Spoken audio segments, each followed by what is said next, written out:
Oggi è venerdì 29 novembre 2019. Nessun giorno è un giorno qualunque. Ciascun giorno rappresenta qualcosa di speciale per qualcuno.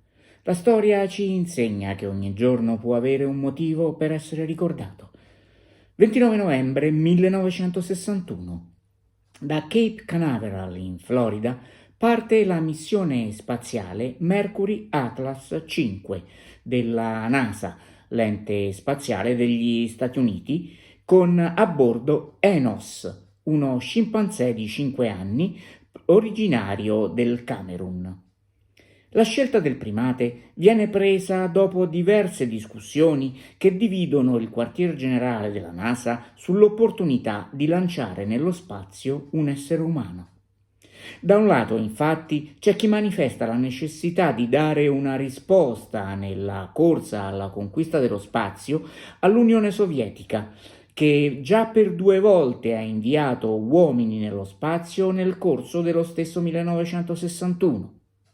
Dall'altro lato, vi è la tesi che alla fine si dimostra prevalente con la motivazione che sia necessario lanciare in orbita gli scimpanzé come fondamentale e necessaria verifica di tutto il progetto, prima di rischiare la vita di un astronauta. Il volo di Enos, nome di origine ebraica che significa uomo, è il primo di uno scimpanzé nell'orbita terrestre. La capsula compie 2 volte il giro del pianeta prima di ritornare a Terra, dopo 3 ore, 20 minuti e 58 secondi, e ammarrare nei pressi della costa di Porto Rico. Lo scimpanzé differisce dall'essere umano solo per poco più dell'1% della composizione del DNA.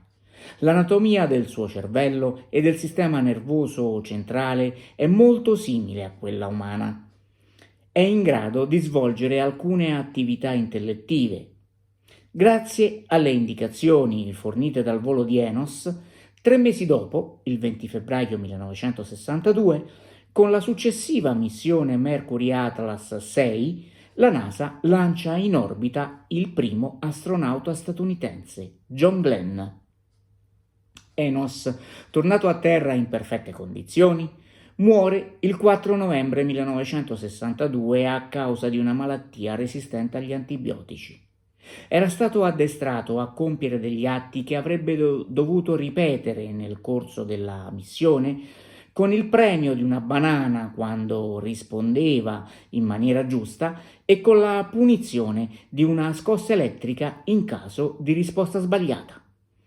Un guasto improvviso al sistema automatico portò a infierire con scosse elettriche anche quando lo scimpanzé dava le risposte giuste. Ma l'intelligente Enos non se ne curava e continuava a dare le risposte esatte nonostante le punizioni inflitte dall'apparecchiatura, sofisticata ma guasta.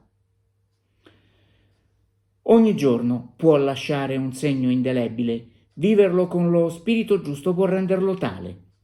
Secondo uno studio della Iowa State University, 12 minuti al giorno per esprimere gentilezza verso gli altri e insegnare buoni gesti e belle regole ai bambini sollevano il morale e rendono più felici.